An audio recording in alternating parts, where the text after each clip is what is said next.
Olá pessoal, o tema da nossa aula é teoria contratualista. Estamos dentro do eixo temático filosofia política, essa área da filosofia. Espero que vocês estejam aí entendendo que a filosofia política vai questionar aí os governos, as teorias de governo e assim por diante. Infelizmente, por esses vídeos, o que a gente acaba fazendo é uma introdução bem rápida de tudo. Não dá para estender tanto, tá? E é difícil para falar para vocês a gente conversar sobre esses assuntos de filosofia em vídeos aí de 5, 7, 8 minutos. Mas assim, a proposta dessa aula de hoje é que vocês entendam o que é contratualismo. Sempre cai aí, Enem, vestibular, e você também deve entender, buscar entender como é que funciona a sociedade que você vive. Nós vivemos numa sociedade contratualista. Quer dizer o quê? Que nós temos um contrato social que vai determinar e dar as regras aí de como nós vamos viver em sociedade. Beleza? Todos vocês vivem assim. Ah, professor, eu não escolhi isso. É isso mesmo, você não escolheu. Você nasceu, você já vai entrar nessa sociedade contratualista. Tá?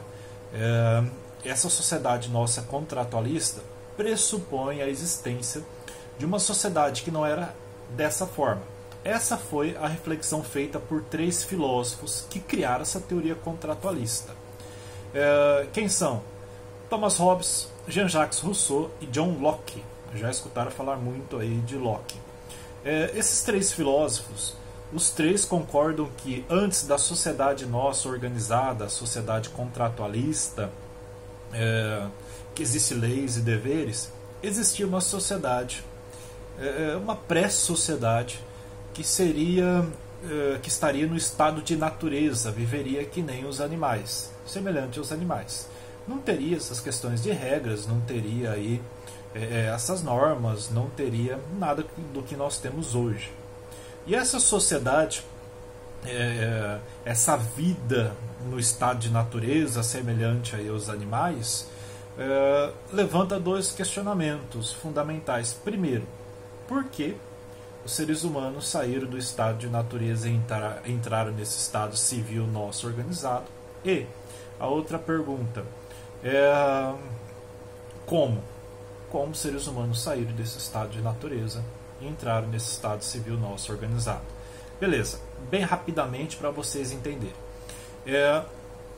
Vamos pegar o primeiro filósofo dessa linha contratualista, primeiro porque eu escolhi que vai ser o primeiro. Thomas Hobbes, um mosquito aqui do Thomas Hobbes. Thomas Hobbes, ele vai dizer assim, que a sociedade nossa, no estado de natureza, antes de ter o contrato social, o ser humano vivia como? O ser humano vivia num estado de guerra, de todos contra todos. Como não tinha leis, não tinha regras, mandava quem era mais forte. Então os mais fortes aí praticamente sempre estavam em desvantagem com os mais fracos. Quando eu falo força, força física.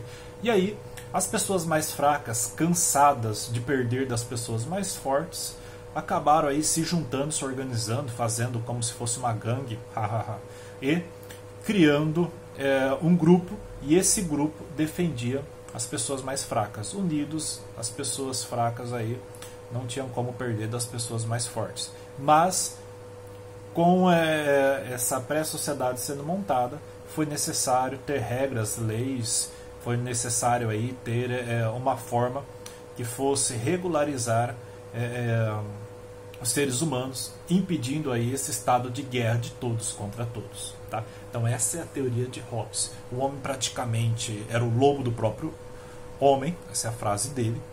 Tá? E aí a sociedade vem controlar os seres humanos. Beleza? Tranquilo? Imagina aí, como seria uma sociedade sem regras, sem leis, sem ninguém cobrando nada, sem autoridade? Será que seria boa? Será que seria ruim? É uma outra questão. Tá? Mas, continuando, entenderam, né, as ideias aí de Hobbes. Já Locke vai pensar diferente de Hobbes. Por quê? Porque Locke vai dizer assim que não tinha estado de guerra. Os seres humanos viviam num estado aí de relativa paz. Por quê? Porque no estado de natureza todos entendiam que tinham ali 3 direitos naturais fundamentais de todas as pessoas, que para Locke era, primeiro, o direito à vida, segundo, o direito à liberdade, o direito à paz, tá? E terceiro, o direito à propriedade privada. Tá? Então essas 3 coisas são os direitos fundamentais, os direitos naturais, de acordo com John Locke, que não precisa estar em nenhuma lei, tá? Que isso aí todos devem respeitar, e respeito porque é um próprio instinto dos seres humanos. Por que surgiu a sociedade então? Surgiu, na verdade, na visão de Locke, porque os seres humanos viram a necessidade de regulamentar a defesa desses 3 direitos. Tá bom? Então é como se fosse um livre acordo entre os seres humanos para que a propriedade privada, por exemplo, a vida fosse respeitada. Tá bom? Por isso que John Locke também é considerado o pai do liberalismo. Ok? E por fim, nós vamos ver a teoria de Jean-Jacques Rousseau. Rousseau vai discordar de Hobbes porque vai falar que no estado de natureza o ser humano não estava no estado de guerra, mas no estado de felicidade, de paz. Nisso ele é semelhante a Locke. Mas ele vai discordar de Locke porque para ele a propriedade privada na verdade é a origem dos maus, não é a origem de algo bom. Tá? Então a propriedade privada vai atrapalhar aí os seres humanos a encontrar a felicidade. Então na visão de Jean-Jacques Rousseau, os seres humanos viviam bem, viviam felizes, mas aliás, viviam assim, tudo era de todo mundo, não tinha nenhuma disputa, não tinha nenhuma briga, não respeitava, era lindo, maravilhoso. Porém, a partir do momento que o indivíduo cercou um pedaço de terra e falou, isso aqui é meu, aqui, na visão de Rousseau, começa a desigualdade entre as pessoas. Por quê? Porque essas pessoas que foram cercando um pedaço de terras também influenciaram outras pessoas a cercarem outros pedaços de terras. E aí chegou um dado momento que tinha pessoas que não tinham terras.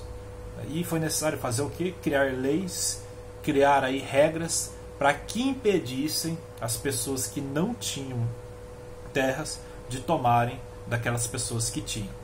Então a desigualdade social na visão de Jean-Jacques Rousseau começa justamente aí por conta dessa luta da propriedade privada. Beleza? Tranquilo? Ok. Até mais, pessoal. Espero que vocês tenham entendido aí a teoria contratualista. Alguma dúvida, pergunte para mim. E tem que ser bem rápida a explicação.